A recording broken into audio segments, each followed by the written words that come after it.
Hey YouTube, this is Ziggy J, and I wanted to make a kind of informative slash unusual video about police, how to deal with the police when you're being stopped in traffic for a traffic stop, or when you're stopped in public by a cop. And the reason why I want to make this video is because in the last year and a half, there's been a lot of outcry and uproar about police misconduct and police brutality, especially as it involves the African American community. And I will have a couple of thoughts on Black Lives Matter at the end of the video, just very briefly. So, I want to go on to say that I believe that most cops are good people. They are people who we trust to protect and serve us, and they want to get home to their families at the end of the night, just like we want to get home to our families. And I will also go on to say that I believe that most traffic stops are justified. Of course, there are some traffic stops that are not justified, and for those traffic stops, you need to fight those in court and not on the street. And I also believe there's cops that aren't all good. There's corruption in all walks of life, whether it's teaching, whether it's the medical field, whether it's law enforcement, whatever. There's always going to be corruption everywhere, no matter what. So nothing's 100% good or 100% bad.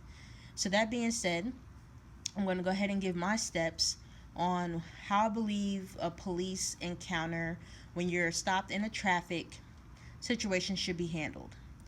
So you're driving down the street and you notice that there's a cop behind you. He or she then puts on their lights and puts on their sirens, and now you are being prompted to pull over.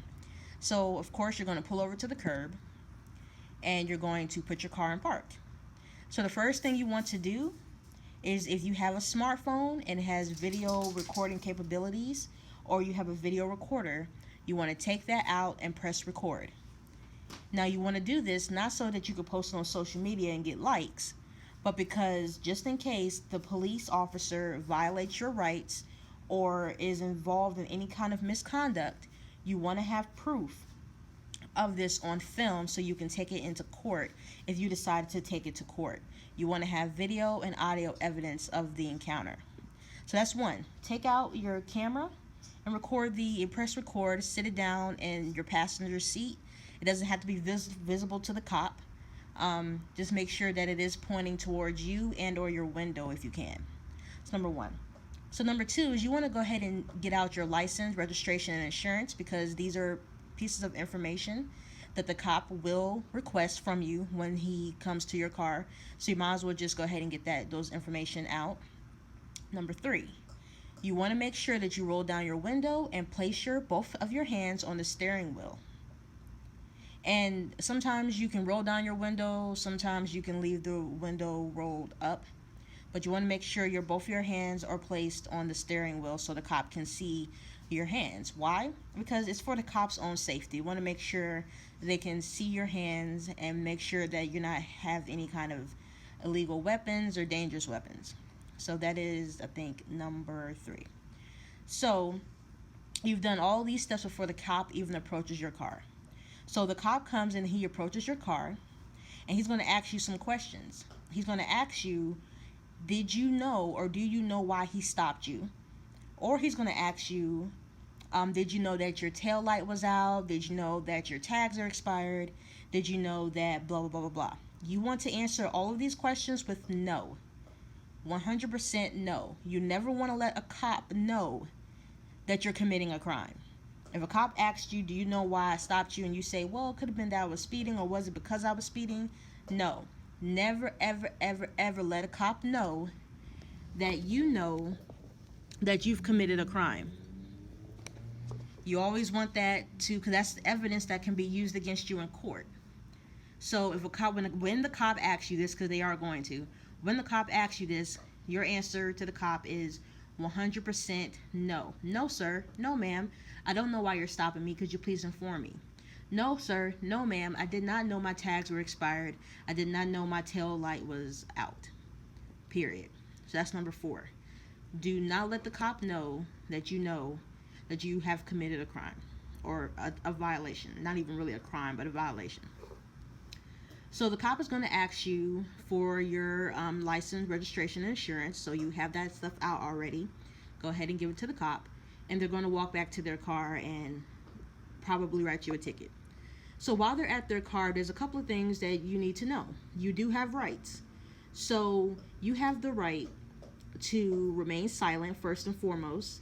If the cop asks you any questions that's not related to the traffic stop, and even if he or she does, you always have the right to remain silent, unless unless your lawyer is present. Now, if the cop asks you to get out the car for any reason, and the cop does have the right to ask you to exit your vehicle, you want to exit your vehicle, close the door behind you, and lock your car. Why? Because you also have the right to refuse searches. You have the right to say, no, I do not consent to being searched. If you leave your door wide open, if the cop asks you to get out the car, or if you leave your door unlocked as well, the cop can just bum rush into your car and search it without your permission. Now, this is violating your right, but you still don't want a cop in your car searching your car regardless. Now, if the cop has a probable cause for searching your car, meaning there has to be evidence of you to suspect that you might be committing a crime. Now, let's say that you were driving around and you know that you and your friends have been smoking marijuana. Well, the cop, once he comes to your car and you have your window rolled down, he may be able to smell the marijuana. Now, that's suspicious enough, but it's not a probable cause to search your car. He will also need more hardcore evidence, like maybe he sees little plastic baggies that are empty, wrappers. He needs some other probable cause to be able to search your car. If he doesn't have that probable cause, he is violating your rights if you do not consent to being searched. Also, if you were drinking and the cop could smell the alcohol in your breath, even if you were slurring your words, the cop would need some other concrete evidence to be able to search your car, like beer bottles, visible beer bottles, alcohol bottles, something that he can use as probable cause for searching your car. Now, so we know that we have the right to remain silent and we have the right to decline for searches. So let's say the cop comes back and he hands you your information back, your license, your insurance, registration, and he also gives you the ticket. He lets you know when you have to pay the ticket, where to go to pay the ticket, blah, blah, blah, what date you have to show up in court. And you need to ask him next, which is, I guess, would be number 5 or 6. Am I free to go or am I being detained? Because after he hands you the ticket, that's it. He doesn't have any other business with you being there. So typically, the officer would tell you, you're free to go. You would get back into your vehicle and you will pull off and continue your day. If the cop is detaining you for any reason, remember, they need probable cause. But if they're detaining you for any reason, you have the right to remain silent. You don't have to answer any questions until your lawyer is present. So don't answer any questions until your lawyer is present. Usually traffic stops don't result in being detained and arrested and being hauled off. But if it does, remember to remain calm, remain cool, and be respectful. Don't be hostile to police because it's not going to help you. If you're hostile and your tone is very, very threatening, they're going to also put on their defenses and approach you and deal with you in a very threatening and hostile manner as well. Remember, the goal is to get home safely and sound.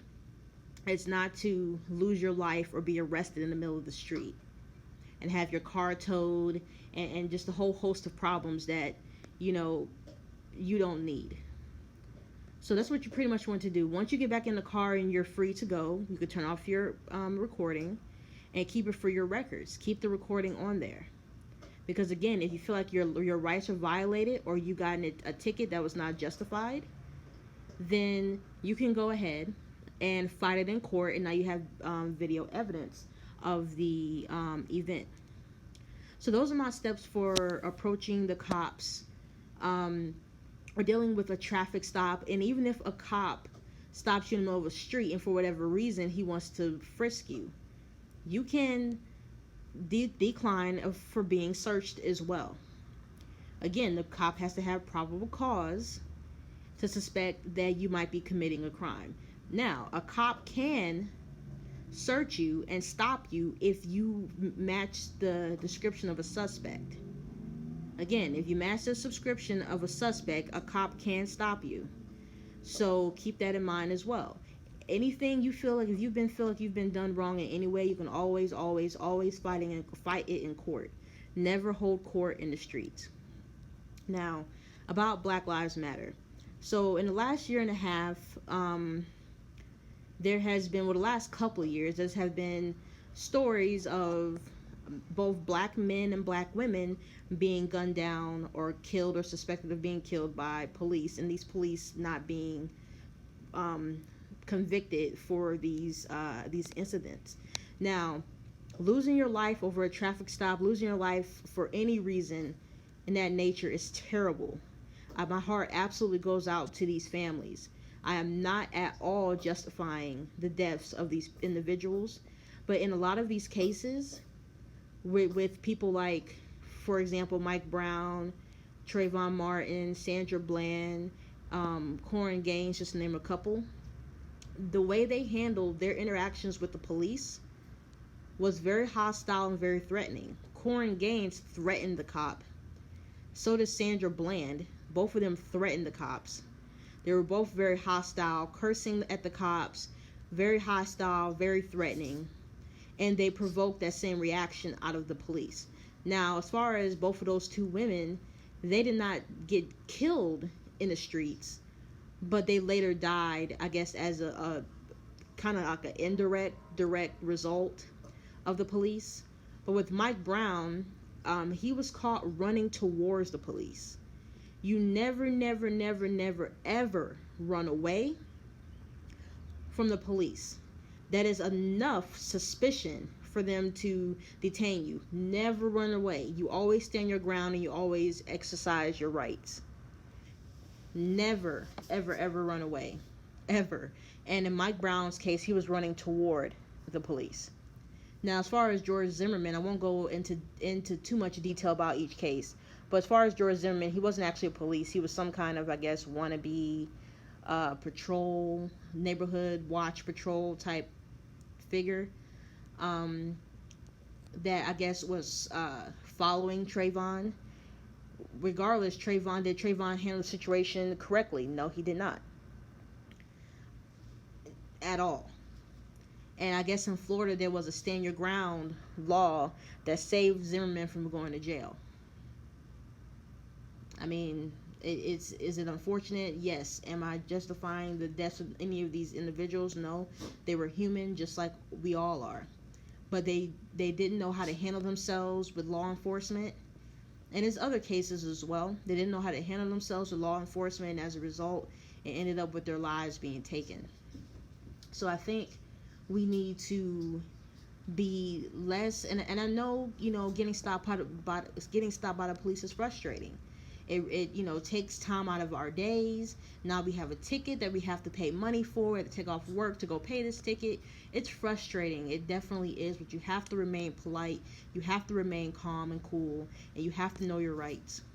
And you have to, more importantly, get home safe to your family. Period.